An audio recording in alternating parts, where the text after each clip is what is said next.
Welcome to the OER Faculty Training Workshop. We are so glad to get the OER initiative launched and that we have had such a wonderful experience from the faculty last year.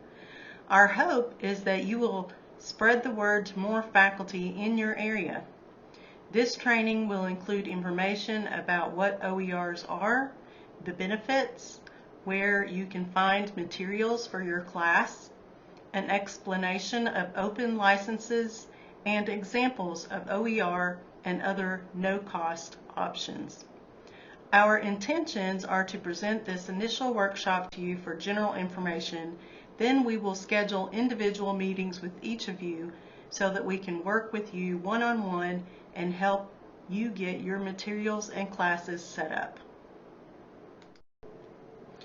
What is the definition of OER? Open Educational Resources, OERs, are teaching, learning, and research materials that are either A, in the public domain, or B, licensed in a manner that provides everyone with free and perpetual permission to engage in the 5R activities, which is retain, reuse, revise, remix, and redistribute. Is OER new?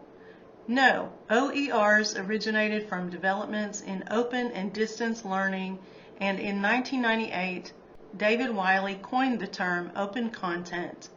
Then in 2002, UNESCO adopted the term open educational resources and created a formal definition, and it became popular worldwide. Many universities in the U.S. and abroad have implemented OERs into their institutions and have even set up databases and search engines. One, for example, is called Galileo, and it was created through the Georgia Board of Regents for all of the universities and community colleges in Georgia, as well as anyone else who searches for OERs on their site. Here are some examples of OER. Textbooks, which I sent each of you a couple of possible textbooks to use for your classes. Courses and curriculum, media, which includes photos, video, and audio, and other instructional materials such as quizzes, lectures, and lab materials. There are 3 ways that an instructor can work with OER. The first one is that you can adopt, which is to use an OER as is. The second option is to adapt, which based on class contexts, you can combine multiple OER and add original open content. The third option is to create or author, which is to publish and license your own work as OER. In this round of awards that we are giving out this year, we are mainly focused on either adoption or adaption. We will possibly add the OER creation option in the future and offer extra workshops to discuss how to create and acquire the appropriate open licenses. We are having this training today because OER presents a great solution to the problem of high-cost textbooks and course materials. According to the U.S. Bureau of Labor Statistics, between 1997 and 2015, textbook prices rose by 1,041%.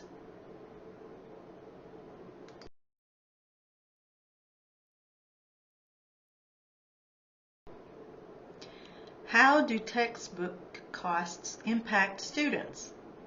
Have you ever had students who did not purchase the textbooks because of the cost?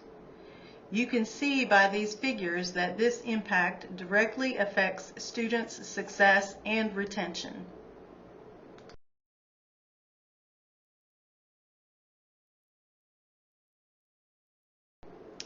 What do you think the benefits are to using OERs?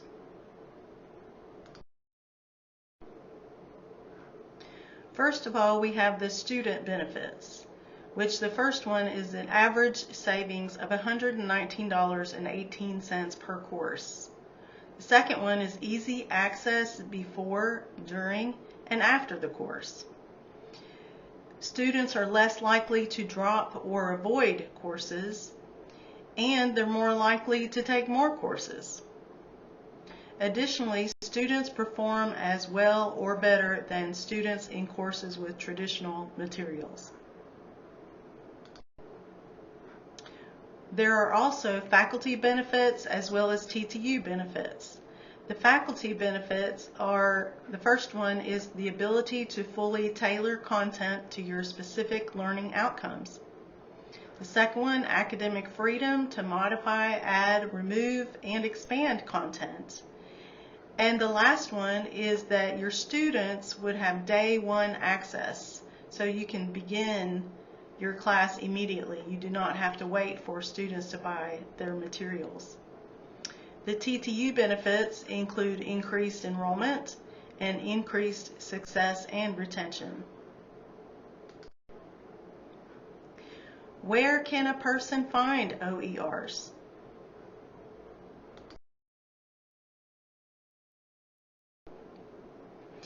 There are many well-established websites that have quality OER materials to choose from, including the Volpe Library website under textbook affordability. Other sites include Merlot, OER Commons, MIT OpenCourseWare, Open Textbook Library, Mason OER MetaFinder, and OpenStax, which is through Rice University.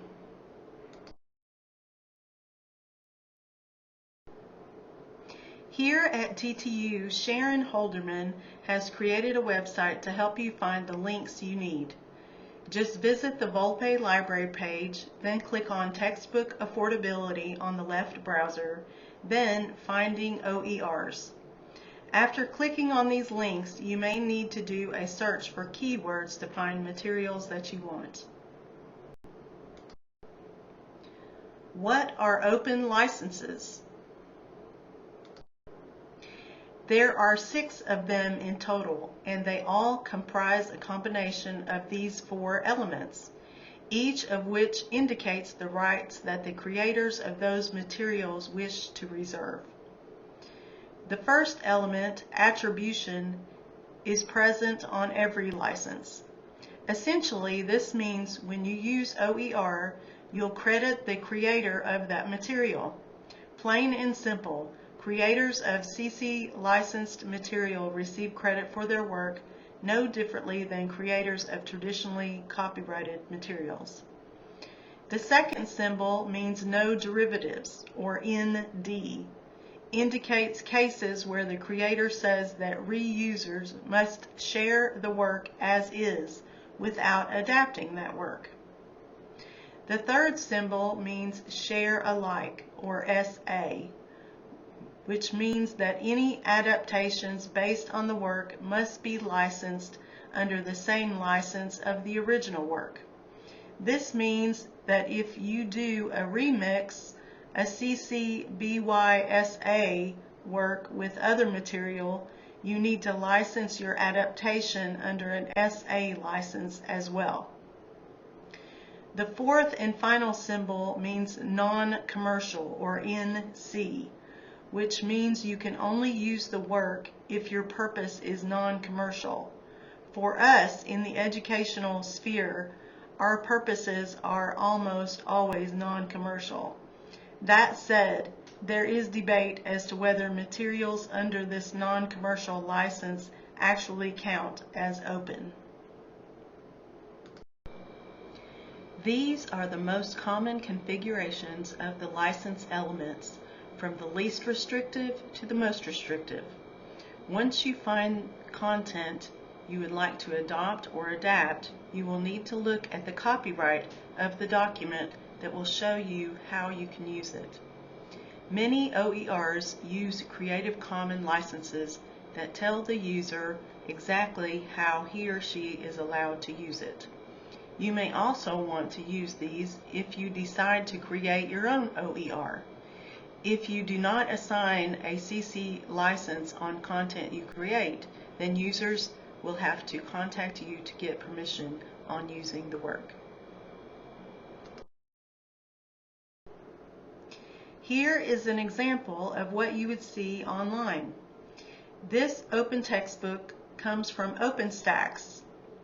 As you can see, they have online and PDF formats, and students still have an option to buy a printed version. In the red box, you can see what type of open license it has. Faculty can reorganize the chapters or add content if they desire. Here is a list of other textbook affordability options that you can find on the Volpe Library website.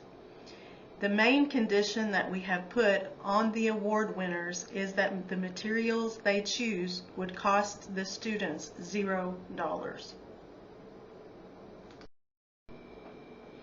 If you have any questions, please email Amy Miller at almiller@tentech.edu or Sharon Holderman at sholderman@tentech.edu.